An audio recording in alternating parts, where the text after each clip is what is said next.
दिन खराब हो तो अच्छी खबर पे भी स्टॉक की जो बढ़ने की स्पीड है वो एकदम कम हो जाती है, वो आप देख ही रहे हैं।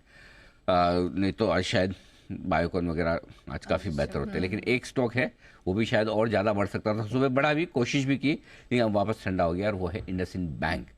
है हरे निशान में, और इस कमज़ोर बाजार में हरे निशान में होना भी अपने आप में एक अचीवमेंट है, और इस अचीवमेंट की वजह बता रहे हैं कुशल। कुशल बताइए, आपकी शुभकामनाओं की वजह से इंडसइंड बैंक आज हरे निशान में नजर आ रहा है, इसके अलावा और क्या है?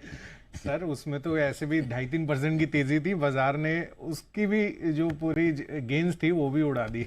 बट फिलहाल अभी भी ग्रीन में बना हुआ है, और एक्सपेक्टेशंस यहाँ पर ये है कि इंडसइंड बैंक जो है इनके लिए एक पॉजिटिव डेवलपमेंट होती हुई दिख रही है, जहाँ पर 11 फरवरी को एमएससीआई जो है वो इंडसइंड बैंक का जो वेटेज है वो बढ़ाता हुआ नजर आ सकता है। तो ये एक इंपॉर्टेंट अपडेट आता हुआ दिख रहा है। नोवामा का इसमें व्यू है, जहाँ पर एमएससीआई जो वेटेज है वो 22 बेसिस पॉइंट से बढ़ाकर 44 बेसिस पॉइंट्स ये करते हुए नजर आ सकते हैं, और वेटेज बढ़ने से 1944 करोड़ का इनफ्लो यहां पर आने की उम्मीद है। इनफैक्ट 28 फरवरी की क्लोजिंग से जो वेटेज है वो बढ़ते हुए दिख सकते हैं। तो एक्सपेक्टेशंस अब ये बन रही है कि यहां पर जो एमएससीआई का फर्दर ऐलान होता हुआ दिखेगा, या जो वेटेज वो बढ़ाते हुए नजर आएंगे, उससे इनके बड़े रूप में इनफ्लोज भी आने की संभावना जताई जा रही है। तो ये अपने आप में इस पर्टिकुलर बैंक के लिए एक बढ़िया डेवलपमेंट हो सकती है। हालांकि आप देखिए तो पहले भी कई बारी ये नेगेटिव खबरों के में भी रहा था, बट स्पेसिफिकली अगर आप बैंकिंग स्पेस की बात करेंगे तो उसमें जो वेटेज बढ़ाने की बात की जा रही है,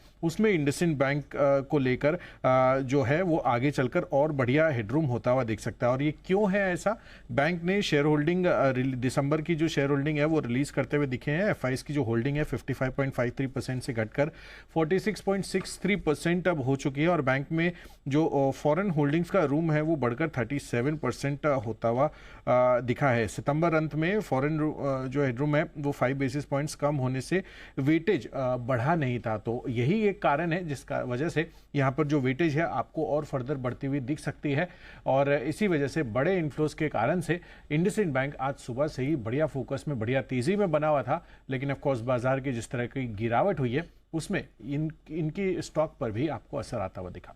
तो इंडसइंड बैंक में कुछ डेटा पॉइंट्स तो पॉजिटिव हैं, लेकिन आज क्योंकि बाजार ही पूरा पूरा कमजोर है तो इंडसइंड बैंक में वो खरीदारी नहीं दिखाई दे रही है। एमएससीआई वेटेज बढ़ने का अनुमान है, यहाँ पर वेटेज बढ़ सकता है और उससे बड़े इन्फ्लो आने का अनुमान है।